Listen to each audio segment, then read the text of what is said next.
इस समय का जो माहौल है, जनता के अंदर एक सीधा संदेश है, जनता कह रही है कि यूपी के अंदर ठाकुरवाद हावी है। और कहीं ना कहीं यूजीसी का मुद्दा हो या लगातार जो ब्राह्मण समाज के लोगों के इनकाउंटर का मसला हो, चंदा चोरी का, राम मंदिर के चंदा चोरी का मामला हो, और फरीदाबाद की सीट पर हमेशा बसपा और सपा ये मुस्लिम कैंडिडेट लड़ाते हैं, तो उनका जो वोट होता है मुस्लिम, वो उसमें विभाजित हो जाता है। सूबे के मुख्यमंत्री पर जब मंच शेयर किया गया तो मंच शेयर में वहाँ 2 लोगों की जाति के लोग ऐसे थे कि जहाँ पे उनको मंच नहीं मिला, जिसमें ब्राह्मण समाज भी कहीं ना कहीं उससे उसी बात को लेकर के नाराज है और जो चर्चा का विषय बना हुआ समाज में, क्योंकि वहाँ ब्राह्मण भी कोई व्यक्ति नहीं था उस मंच पे और ना ही कोई लोधी समाज का कोई उस मंच पे नहीं था। तो एक जो सोशल मीडिया पे जो एक विक्रय चल रहा है, समाजवादी पार्टी लगातार कह रही है पीडीए का फार्मूला लागू होगा। क्या फिरोजाबाद की 5 विधानसभा में पीडीए का फार्मूला लागू होते दिखता है क्या?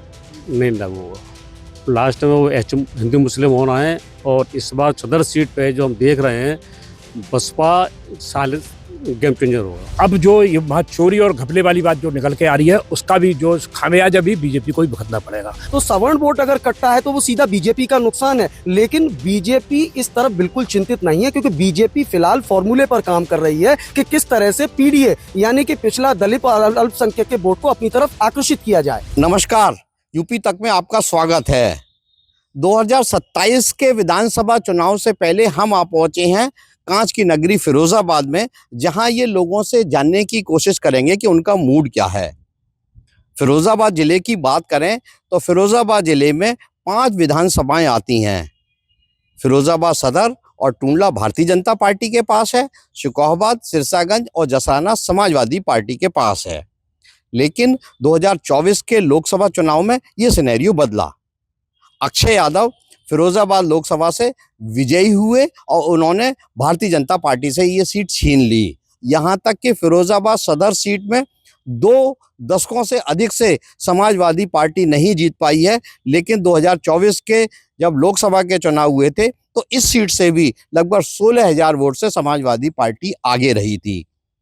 लोगों का मूड क्या है, ये जानने के लिए हम यहाँ के दिग्गज और वरिष्ठ पत्रकारों से बात करेंगे और इनसे ये जानने की कोशिश करेंगे कि 2027 में क्या होने वाला है, इनका अनुमान क्या है। क्या 2022 की तरह 3-2 का स्कोर रहने वाला है या इसमें कुछ बदलाव भी हो सकता है? तो आइए इन वरिष्ठ पत्रकारों से ही जानते हैं। क्या नाम है आपका?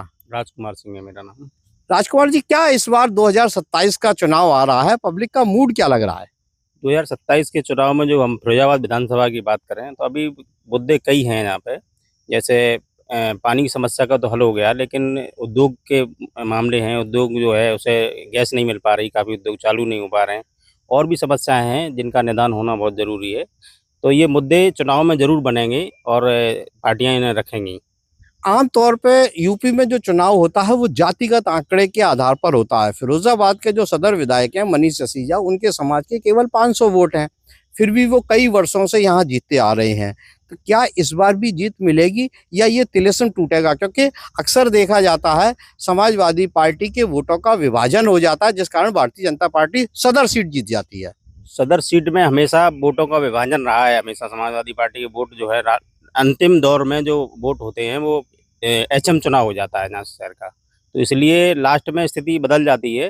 हालांकि पार्टियां अलग अलग मुद्दे उठाती हैं, लेकिन बाद में स्थिति बदल जाती है और भाजपा इसी सीट को जीत जाती है। क्या एसआईआर का मुद्दा हावी रहेगा? जितना अभी जानकारी प्रशासन से हुई है, लगभग पूरे जिले में 1,70,000 मतदाता कम हुआ है। कम से मेरा मतलब था जो डुप्लीकेट था या विलोपित हो गए या चले गए, नए भी बने हैं, ये असर डालेगा क्या? एसआईआर का इतना ज़्यादा असर इसलिए नहीं रहेगा कि जो वोट कटे हैं वो गलत थे, वही कटे हैं। डबलिंग वाले कटे हैं, जो मृतक थे वो कटे हैं, वो बहुत ज़्यादा असर नहीं डालेगा। आपका क्या नाम है? महेंद्र शर्मा।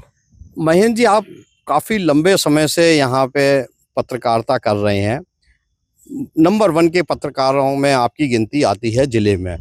क्या आपको लगता है पब्लिक का मूड क्या जा रहा है? क्योंकि अभी जो स्कोर चल रहा है वो 3-2 का है। 3 से मतलब 3 विधानसभा समाजवादी पार्टी के पास है और 2 भारतीय जनता पार्टी के पास है। देखिए, मूड की बात यह है कि हमेशा मूड जब इलेक्शन होता है उसके 2-3 दिन बाद चेंज होते हैं लोगों के। अभी जो मुद्दे होते हैं वो उस समय सिर्फ डाइवर्ट हो जाते हैं हिंदू मुस्लिम में, ये अभी तक देखा गया है। और फरीदाबाद की सीट पर हमेशा बसपा और सपा ये मुस्लिम कैंडिडेट लड़ाते हैं, तो उनका जो वोट होता है मुस्लिम, वो उसमें विभाजित हो जाता है और ये एक तरफ पड़ जाता है। आपका कहने का मतलब ये है कि समाजवादी पार्टी के जो वोट बैंक हैं, मुसलमान हैं और यादव हैं, इनके मतों का विभाजन हो जाता है और भाजपा के समर्थ वोट एक मुश्त रूप से पड़ जाते हैं। इस बार एक नई पार्टी बड़ा ताल ठोक के आ रही है, ओवैसी की AIMIM। पहले भी उसने फिरोजाबाद में काफी समाजवादी पार्टी को हराने में मुख्य रोल अदा किया है। इसको कैसे देखते हैं? नहीं तो वो उसका भाजपा पे तो कोई असर पड़ेगा नहीं, ना पहले पड़ा था ना पड़ रहा है। जो असर डालेंगे वो फिर उधर ही डालेंगे। जो बात चली आ रही है वोटों का विभाजन वो उधर करेंगे, इधर वोटों का विभाजन नहीं कर पाएंगे। ठीक है, आप क्या नाम है? शैलेंद्र गुप्ता शैली। शैली जी, आप लगभग 35 साल से पत्रकारिता कर रहे हैं, राजनीतिक बीट भी आपने अच्छी तरह से कवर की है। क्या देखते हैं पांचों विधानसभा का सिनेरियो? देखिए, सपा का जो ग्रामीण वोट बैंक है वो तो यादव और मुस्लिम पर आधारित है, उसमें विभाजन थोड़ा कठिन होगा। लेकिन बात रही फिरोजाबाद सदर सीट पे, तो यहाँ गैर यादव वोट जो है OBC, मुस्लिम और जाटव, ये भी बीजेपी के पक्ष में कुछ वोट जरूर जाएंगे, वो इनके जीत का आधार होगा। समाजवादी पार्टी लगातार कह रही है PDA का फार्मूला लागू होगा। क्या फिरोजाबाद की पांचों विधानसभा में PDA का फार्मूला लागू होते दिखता है क्या? नहीं लागू होगा। लास्ट में वो हिंदू मुस्लिम होना है। और इस बार सदर सीट पे जो हम देख रहे हैं, बसपा साल गेम चेंजर होगा। BSP का वोट कहाँ डाइवर्ट होता है, इस पर खास ध्यान रखा है। 2022 के चुनाव में भी बसपा यहाँ खड़ी हुई थी, तब उसने गैर सवर्ण को यहाँ पर टिकट दिया था। लेकिन बसपा का वोट जितना था उतना 1 लाख के आसपास तो संगठित होकर पहले भी पड़ा था। नहीं तो फिर भी विभाजन हिंदू मुस्लिम में ज़्यादा होना है। मुस्लिम वोट निश्चित बटेंगे और लोकल मुद्दे ऐन वक्त पे खत्म हो जाते हैं। ठीक है, क्या नाम है आपका? राकेश शर्मा। क्या देखते हैं आप? कई विधानसभा हैं, तो विधानसभा बार बताएंगे कि कहाँ कैसे क्या सिनेरियो बैठने वाले हैं? देखिए, पिछले कुछ दिनों से राष्ट्रीय स्तर पर एक मुद्दा उछला है बहुत बुरी तरह। वो है अयोध्या के राम मंदिर में घपले और चोरी का मुद्दा। जो डायरेक्ट जब वो राम मंदिर बनाया गया था कई सौ वर्ष बाद, तो उसका सारा श्रेय बीजेपी को मिला था और बीजेपी ने उसका लाभ लिया था। और अब जो ये वहाँ चोरी और घपले वाली बात जो निकल के आ रही है, उसका भी जो खामियाजा भी बीजेपी को ही भुगतना पड़ेगा। अगर शीघ्र ही बीजेपी ने, भारतीय जनता पार्टी ने इस ओर कोई बहुत अच्छे कदम नहीं उठाए, कोई बहुत अच्छा संदेश नहीं दिया, तो आप ये यकीन मानिएगा कि बीजेपी को इसका बहुत बड़ा खामियाजा भुगतना पड़ेगा। चाहे वो पांचों विधानसभा हो, चाहे बीजेपी जो इस समय समाजवादी पार्टी के पास 3 विधानसभाएं वो हो, या बीजेपी की 2 विधानसभा हो। वैसे भी ये क्षेत्र जो है, यहाँ पर जो है समाजवादी पार्टी का ही वर्चस्व रहा है। आज भी सांसद समाजवादी पार्टी के हैं अच्छे, और 3 सीटें समाजवादी पार्टी के पास हैं, 2 सीटें बीजेपी के पास है, और 2017 में 4 सीटें बीजेपी के पास आई थी। लेकिन यहाँ पे अक्सर जो पिछले जो इतिहास को अगर आप देखेंगे तो विधानसभा बार ज़्यादा सीटें हमेशा समाजवादी पार्टी लेती रही है और उसका वर्चस्व रहा है। अच्छा, एक चीज बताएं, आप कह रहे हैं कि जो ये ज्वलंत मुद्दे चल रहे हैं, इसका चुनाव पे असर पड़ेगा। चुनाव अभी घोषित नहीं हुआ है और चुनाव के लिए थोड़ी सी समय बाकी है। आमतौर पे ऐसा माना जाता है कि उत्तर प्रदेश में जो चुनाव होता है वो जातिगत आधार पर होता है, तो क्या एंड टाइम पे लोग इस बात को याद रखते हैं? देखिए, हर बात अगर उसका कोई सॉल्यूशन नहीं उठाया जाता समय पे, तो हर बात लोगों को याद रहती है। पब्लिक इतनी मूर्ख नहीं रही अब। अगर मूर्ख होती तो कांग्रेस का शासन कभी नहीं आता, अगर मूर्ख होती तो बसपा का शासन कभी नहीं आता, मूर्ख होती तो समाजवादी पार्टी का शासन कभी नहीं आता। आपके इस प्रदेश को ले लीजिएगा, कंट्री को ले लीजिएगा, कांग्रेस का शासन रहा है तो बीजेपी का भी शासन रहा है, बीजेपी शासन करती रही है। और बसपा ने भी क्षेत्रवार कई जगह शासन किया है और समाजवादी पार्टी का भी वर्चस्व रहा है, जो उसका अभी भी कई जगह है। इस क्षेत्र में यूपी में जो डायरेक्ट जो लड़ाई है वर्तमान में, ये मानी जाती है कि भाजपा की समाजवादी पार्टी से ही लड़ाई है। और जो मुद्दे हैं या कुछ भी, वो जातिगत चुनाव होता है, वो क्षेत्रवार होता है, लेकिन जो ज्वलंत मुद्दे हैं वो प्रभाव डालते हैं। और पत्रकारों से बात करते हैं। आपका क्या नाम है? दुजेंद्र मोहन शर्मा। शर्मा जी, शुकोहाबाद विधानसभा है, ये काफी हॉट विधानसभा मानी जाती है, इसका सिनेरियो आप कैसे देखते हैं? देखिए, शुकोहाबाद विधानसभा, शुकोहाबाद और सिरसागंज पूर्व में ये मैनपुरी का हिस्सा रही थी और ये यादव बाहुल क्षेत्र होने की वजह से सपा से विशेष रूप से प्रभावित रही हैं। और यहाँ का ये कहा जाए तो 1991 में जरूर एक निर्दलीय माथुर साहब हुए थे, और उसके बाद जो है भाजपा को केवल एक बार यहाँ सफलता मिली है 1996 में, अशोक यादव थे। और फिर इसका विशेष महत्व इसलिए रहता है कि 93 में मुलायम सिंह यादव ने यहाँ से चुनाव लड़के विजयी हुए थे और मुख्यमंत्री बने थे। तो इस क्षेत्र में उनकी बहुत अच्छी पकड़ है, सपा की पकड़ होने के कारण। और यहाँ सामान्यतः इतिहास रहा है कि कोई भी लगातार 2 बार विधायक नहीं चुना गया। इसमें जो है जैसे ये इस समय वर्तमान में मुकेश वर्मा है, ये पूर्व में भी भाजपा में रहे थे, फिर सपा में आ गए। और इससे पूर्व में ये दल बदलुओं का बोलबाला रहा। यहाँ मैं दर्शकों को एक बता दूं, फिरोजाबाद की सीट इसलिए बहुत समाजवादी पार्टी के लिए अहम है क्योंकि समाजवादी पार्टी के कुनबे के वरिष्ठ सारे नेता फिरोजाबाद से चुनाव लड़ चुके हैं। जैसे मुलायम सिंह यादव शुकाबाद से विधानसभा का चुनाव लड़े थे, अखिलेश यादव फिरोजाबाद से लड़े थे, डिम्पल यादव लोकसभा का फिरोजाबाद से लड़ी थी जिन्हें राज बब्बर ने हराया था, शिवपाल यादव फिरोजाबाद से चुनाव लोकसभा का लड़े थे, राम गोपाल यादव के पुत्र अक्षय यादव 3 बार फिरोजाबाद से चुनाव लड़ चुके हैं, मुलायम सिंह के रिश्ते के समधी हरिओम यादव फिरोजाबाद की शुकाबाद विधानसभा और सिरसागंज विधानसभा से चुनाव लड़ चुके हैं। ऐसे करके बहुत सारे सैफई कुनबे के रिश्तेदार फिरोजाबाद में रहते हैं और ये चुनाव लड़ते आए हैं। और जातिगत की एक आंकड़ा अगर देखें तो जातिगत का आंकड़ा भी 3 विधानसभाओं में खासकर सिरसागंज, जसराना और शुकाबाद में समाजवादी पार्टी के मुफीद बैठता है क्योंकि यहाँ पर लगभग 1 लाख प्रत्येक विधानसभा में यादव वोट है। और अखिलेश यादव कहते हैं पीडीए का फार्मूला फिरोजाबाद में भी चलेगा। चलिए और पत्रकारों से बात करते हैं। आप, शुभ नाम क्या आपका? दीपक भारद्वाज। दीपक जी इधर आए 1 मिनट। क्या आपको जसराना लंबे समय से समाजवादी पार्टी का गढ़ रहा है? पिछली बार जो चुनाव हुआ था 2022 में तो वहां से भारतीय जनता पार्टी 1000 वोट से हार गई थी और सचिन यादव जो जसराना से समाजवादी पार्टी के विजयी हुए थे। अब 2027 में सिनेरियो आप कैसे देखते हैं? 2027 से ही नहीं, मैं आपको बता दूं क्लियर कि ये क्योंकि समाजवादी पार्टी का गढ़ रहा है। और जसराना विधानसभा क्षेत्र में अगर पिछले 25 सालों का हम रिकॉर्ड की बात करेंगे, अगर पीछे 25 सालों की अगर बात करें तो 2002 से अब शुरुआत करते हैं तो 2002 में रामवीर सिंह यादव रहे वहाँ के समाजवादी पार्टी के जो विधायक है, समाजवादी पार्टी से रहे वो। और उसके बाद में जब रामवीर और रामप्रकाश में आपसी विवाद हुआ तो 2007 में जाकर के वो वहाँ पर रामप्रकाश यादव जो थे वो निर्दलीय वहाँ से घोषित हुए थे, विधायक बने।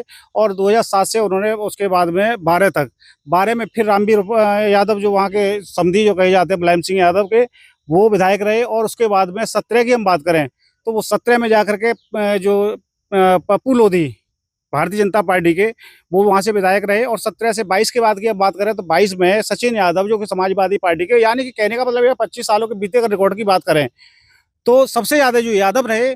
और जो 17 की बात करें तो 17 में क्योंकि एक तरफा पुरानी कहावत है कि नई नई बहू आती है तो लोग उसका स्वागत करते हैं। भारतीय जनता पार्टी का उस समय एक दौर था 2017 में, लोगों की इच्छा थी क्योंकि समाजवादी पार्टी की सरकार रही उस समय, लोग उब गए थे, उनके अत्याचारों से लोग परेशान थे। तो ऐसा लगा कि हो सकता है कुछ बदलाव रहेगा। तो 2017 में वहाँ के एक पप्पू लोधी रामगोपाल को, उनको जो भारतीय जनता पार्टी से प्रत्याशी थे, उनको जीत का मौका मिला और वहाँ से जीते। उसके बाद में देखा कि पिछले 5 सालों में भाजपा ने भी कोई कार्य नहीं किया और आपसी कुछ विवाद भी हुआ क्योंकि मानवेंद्र लोधी और रामगोपाल जो लोधी थे आपस में विवाद हुआ जिसका फायदा सचिन यादव को मिला। और वैसे भी सचिन यादव जिस क्षेत्र से चुनाव लड़े थे जसराना से, वो यादव बाहुल क्षेत्र है। तो ये कह सकते हैं कि वहां से किसी को कोई मात देने का चांस ही नहीं बन रहा है। अगर आप बात करें आगामी समय में 2027 की, तो मुझे नहीं लग रहा है कि 25 सालों का अगर हमने रिकॉर्ड देखे की बात करें तो जो यादव बाहुल क्षेत्र है वो इस साल भी इस 2027 के चुनाव में भी कहीं ना कहीं समाजवादी पार्टी ही जीत हासिल करेगी। जी, आपने बहुत बड़ी एनालिसिस की, लेकिन एक बात आप बताएं, क्या इलेक्शन अब चूंकि नजदीक आ गया है तो इसमें मुद्दे हावी रहने वाले हैं, जातिवाद हावी रहने वाला है या हिंदू मुस्लिम चलेगा? देखिए, मुद्दे की बात करें तो अभी आपने देखा होगा, अभी 6-7 दिन पहले की घटना है। यहाँ पर जब आए, क्या नाम इनका, मुख्यमंत्री आए थे, सूबे के मुख्यमंत्री पर जब मंच शेयर किया गया तो मंच शेयर में वहाँ 2 लोगों की जाति के लोग ऐसे थे कि जहाँ पे उनको मंच नहीं मिला। जिसमें ब्राह्मण समाज भी कहीं ना कहीं उससे उसी बात को लेकर के नाराज है, और जो चर्चा का विषय बना हुआ समाज में, क्योंकि वहाँ ब्राह्मण भी कोई व्यक्ति नहीं था उस मंच पे, और ना ही कोई लोधी समाज का कोई उस मंच पे नहीं था। तो एक जो सोशल मीडिया पे जो एक क्रेज चल रहा है कि न तो वहाँ पे लोधी समाज का कोई उस मंच पे देखा गया और न ब्राह्मण, तो ये जो नाराजगी है ना, वो नाराजगी भी कहीं ना कहीं इस चीज को हावी होगी। और आगामी समय में जिस तरीके से ब्राह्मण समाज की बात करें, तो ब्राह्मण समाज तो ऑलरेडी पहले से, चाहे वो यूजीसी का मुद्दा रहा हो या फिर अभी जो भरत भूषण तिवारी वाला जो मामला हुआ है, क्योंकि सरकार तो आज भी भाजपा की है बिहार में, तो ऐसा नहीं है कि जब मुद्दे उठते हैं, आवाज उठती है, तो पूरे देश भर में भी, चाहे वो यूपी का चुनाव हो और चाहे कहीं दूसरे का भी हो, प्रभावित तो होते हैं। एक बात बताएं, तो क्या आपको ऐसा दिखता है कि जैसे ब्राह्मण समाज की हम बात कर लें या सवर्ण समाज की बात कर लें, यहाँ मुख्य पार्टी विपक्षी जो रहने वाली है इस समय, जो है आगे क्या होगा नहीं मालूम, वो समाजवादी पार्टी है, तो क्या यहाँ का ब्राह्मण बनिया ठाकुर समाजवादी पार्टी को वोट दे सकता है? देखिए, अब जिस तरीके से माहौल जो बना हुआ है, एक गुस्सा है, एक वो है, और कहीं ना कहीं ये भी चर्चा का विषय है कि जाएं तो कहाँ जाएं, ये भी क्योंकि लोगों के मुंह से सुना जा रहा है। लेकिन वही लोग ये भी कह रहे हैं कि ठीक है, इनके अत्याचारों से तो बढ़िया है कि किसी दूसरे का संरच, अब क्योंकि अब राजनीति हर तरफ देखिए, ब्राह्मणों की बात करें तो ब्राह्मणों में वैश्य में जो एक तबका है बड़े स्तर पे, वो भले भी निर्णायक नहीं हो, लेकिन निर्णायक की भूमिका में पूरा काम करता है। ठीक है, मैं भी आपसे और बात करूंगा। आपका नाम क्या है? देवाशीष शर्मा। देवाशीष, जैसे टुंडला का एक विधानसभा रहती है, तो टुंडला की विधानसभा अक्सर समाजवादी पार्टी नहीं जीत पाती। पिछले 3 वर्षों की बात करें तो हैट्रिक बनाई है भारतीय जनता पार्टी ने, और 2 बार लगातार वहां से बसपा जीती। समाजवादी पार्टी बहुत प्रयास करती है कि किसी भी तरह से टुंडला की सीट हथिया ले। तो जातिगत समीकरण क्या सपा के फिट नहीं होते हैं, या भाजपा वहां से जीतती रहने वाली है? देखिए 2027, क्योंकि आपका जो प्रश्न है मैं वहां से आपको शुरू करता हूँ। 2027 का जो चुनाव है, क्योंकि अब जनता अवेयर हो चुकी है, पहली चीज, क्योंकि हम जनता के बीच में जाते हैं, बहुत सारी चीजें सामने आती हैं, तो जनता अवेयर हो चुकी है, सारी चीजें जान चुकी है। समाजवादी पार्टी पीडीए की बात करती है, खुलकर मंच से कहती है। अखिलेश यादव पीडीए की बात खुलकर मंच से करते हैं, तो पीडीए में तो सवर्ण आते नहीं है। हाँ, वही मैं बात कर रहा हूँ। लेकिन भारतीय जनता पार्टी असल में काम पीडीए के लिए कर रही है। जो जनता का कहना, मैं नहीं कह रहा, जनता ये कहती है कि अब भारतीय जनता पार्टी, समाजवादी पार्टी तो पीडीए की बात ही करती है, लेकिन वो असल में धरातल पर पीडीए के लिए ही काम कर रही है भारतीय जनता पार्टी। दूसरी चीज, जिस तरीके से उत्तर प्रदेश की अगर बात करो, खासतौर पर फिरोजाबाद की बात आप कर रहे हैं, तो फिरोजाबाद की जो 5 सीटें हैं, नो डाउट यहाँ समाजवादी पार्टी का दबदबा रहा है।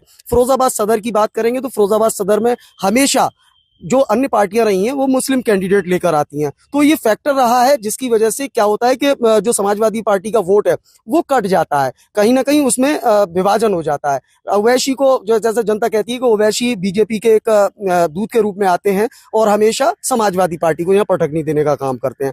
तो जब तक, जैसा कि अभी इस समय चल भी रहा है कि इस बार समाजवादी पार्टी किसी हिंदू प्रत्याशी पर दाव लगा सकती है, अगर सदर सीट पर हिंदू प्रत्याशी पर दाव लगाती समाजवादी पार्टी, तो नो डाउट इस बार जो लड़ाई है वो कांटे की होगी। लेकिन समाजवादी पार्टी तो एक फॉर्मूले पे इस समय चल रही है, हालांकि पीडीए पे, हालांकि कभी वो पीडीए की फॉर्म बदल देते हैं, ए का मतलब जो लास्ट का एक, उसमें कभी अल्पसंख्यक कह देते हैं, कभी अगड़े कह देते हैं, कुछ कह देते हैं।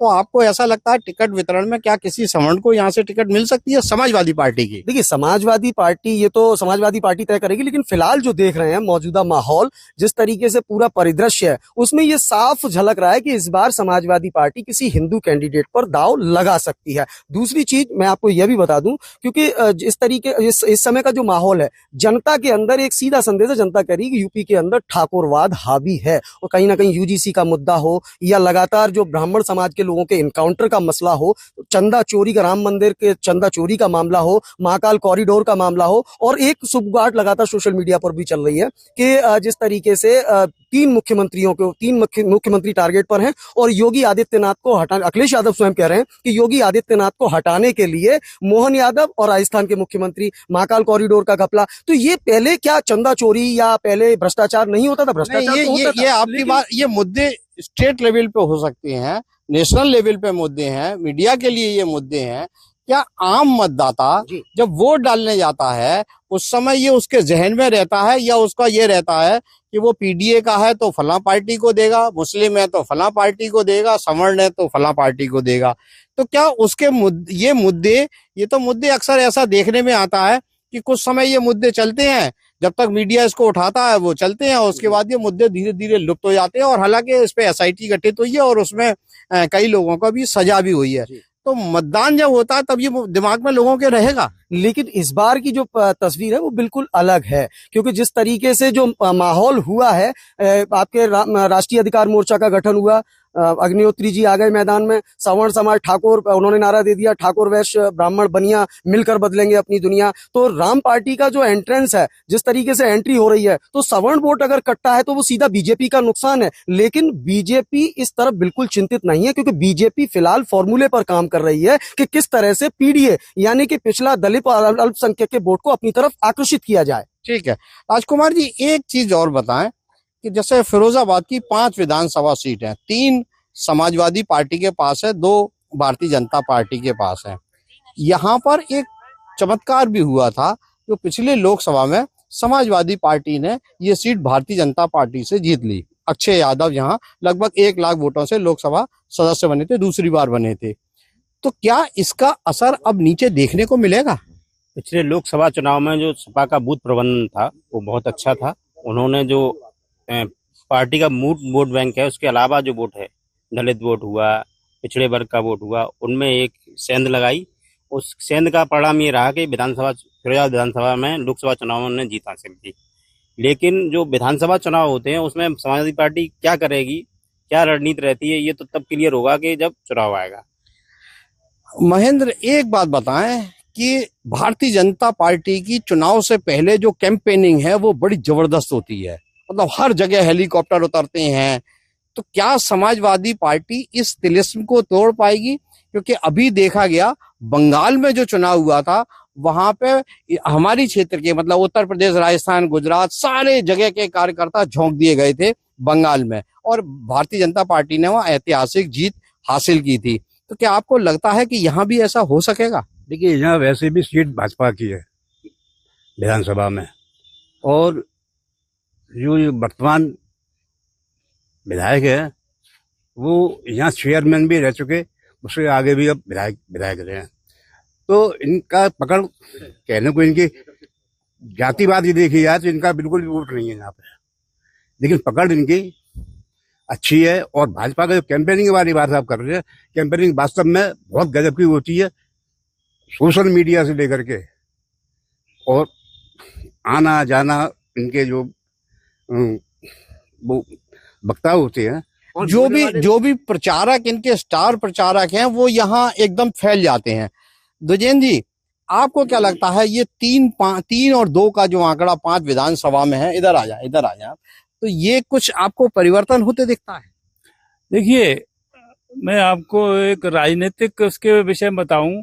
अब की बार फिरोजाबाद में समाजवादी पार्टी कुछ विशेष करने की इच्छुक है, और आप ये मान के चलें कोई सैफई परिवार का आपके जनपद में चुनाव लड़ सकता है। विधानसभा का चुनाव किसी जगह भी लड़ सकता है, नजदीकी अपने उसमें लड़ सकता है। तो वो केवल इसीलिए कि वो बीजेपी के लोगों को शिकस्त दे सके। और वहीं दूसरी तरफ हमारे यहाँ के जो मंत्री महोदय हैं जयवीर सिंह, उनके परिवार का भी प्रयास है कि उनके परिवार से कोई लड़े।